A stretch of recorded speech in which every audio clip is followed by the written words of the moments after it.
कीर्ती बेफान होती. महाराजांची कीर्ती बेफान, भल्या भल्यांना फुटला घाम. याला कोण घालील येसन, दरबारी पुसती बेगम. बडी बेगम म्हणजे अली आदिलशहाची आई बरं का. नजरेत तिच्या अंगार, दरबार झाला गपगार. कुणी घेईना पुढाकार, साऱ्यांनीच मान निहार. इतक्यात अचानक एक सरदार उठला आणि बोलला, हम लाएंगे शिवाजी को. आणि त्याने विडा उचलला. नाव त्याचं अफजल खान. हे नाव त्याचं अफजल खान. जिता जागता जणू सैतान. खान बोलला छाती ठोकून, शिवबाला टाकतो चिरडून.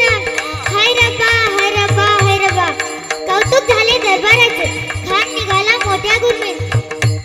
त्याचं घोडदळ पायदळ, फौज पाटालही बगतळ.